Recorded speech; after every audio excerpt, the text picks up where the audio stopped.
Alors le château de Cheverny qui se trouve juste derrière moi, c'est un des grands châteaux de la Loire. Grand château de la Loire par la fréquentation. Cheverny, c'est plus la Renaissance, c'est l'architecture classique, c'est le grand siècle. Et tel qu'on le voit en janvier 2021, il était exactement le même en janvier 1641.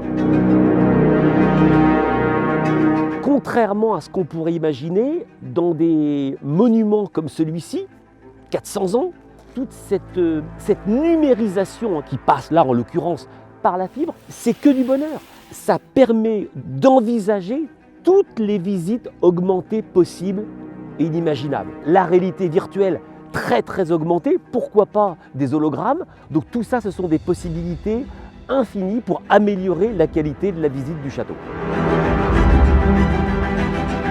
On est dans le nec le plus ultra du professionnalisme en la matière. Faire passer des câbles dans un environnement très sensible et très soigné comme peut l'être un monument historique. Et là, les équipes d'Orange et leurs sous-traitants ont fait un travail exemplaire. Et ce qui fait que une fois que tout est terminé, c'est comme s'il n'y avait rien eu de fait, mais on a la fibre. La fibre, ce n'est pas que ça, ce n'est pas que de la visite, ce n'est pas que du loisir.